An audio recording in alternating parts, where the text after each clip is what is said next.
कभी दुनिया का सबसे बड़ा अपराधी कहा जाने वाला पाब्लो एस्कोबार कोकीन का अब तक का सबसे बड़ा चालबाज सौदागर था। उसे विश्व इतिहास में सबसे अमीर और सबसे कामयाब अपराधी माना जाता है, क्योंकि वर्ष 1979 में फोर्ब्स पत्रिका ने एस्कोबार को दुनिया का 7वां सबसे अमीर व्यक्ति घोषित किया था, जिसकी अनुमानित व्यक्तिगत संपत्ति 25 बिलियन अमेरिकी डॉलर थी। उसके पास लग्जरी आवास एवं गाड़ियां थी, यहाँ तक कि उसने देश के 10 बिलियन डॉलर के राष्ट्रीय कर्ज को चुका देने की पेशकश भी रखी। कहा जाता है कि पाब्लो एस्कोबार ने एक बार अपनी बेटी को ठंड से बचाने के लिए 2 मिलियन डॉलर की नकदी रकम जला दी थी। पाब्लो एक चालबाज के रूप में आगे बढ़ता रहा और उसने पैसे कमाने के लिए वह सब कुछ करना शुरू कर दिया जो वह कर सकता था। छोटे छोटे घोटाले से लेकर वर्जित सिगरेटों और नकली लॉटरी टिकटों को बेचने तक, यहाँ तक कि उसने बैंक से बाहर आते हुए लोगों से नकदी भी लूटना शुरू कर दिया। उस समय वह केवल 20 वर्ष का था। सफलता की सीढ़ियां चढ़ते हुए उसका अगला कदम था बहु करोड़पति एवं प्रतिबंधित तस्कर अल्वारो प्रेटो के लिए काम करते हुए एक करोड़पति बनना।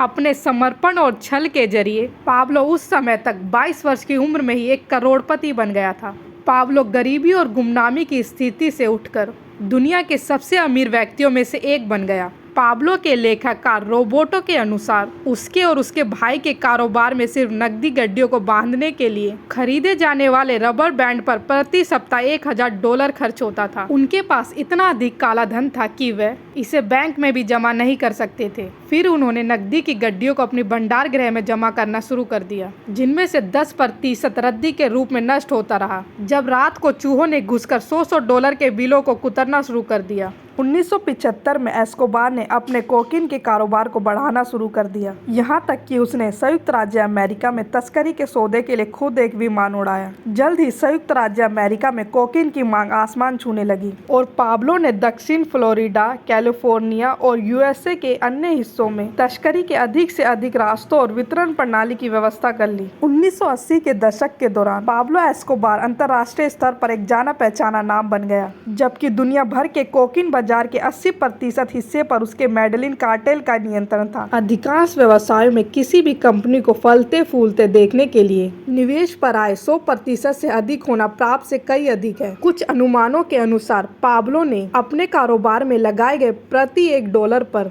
तकरीबन $200 का रिटर्न प्राप्त किया। हालांकि पाब्लो एस्कोबार कोलंबियाई सरकारों और संयुक्त राज्य अमेरिका के एक दुश्मन के रूप में देखा जाता था, इसके बावजूद वह मेडेलिन में कई लोगों के लिए एक नायक था।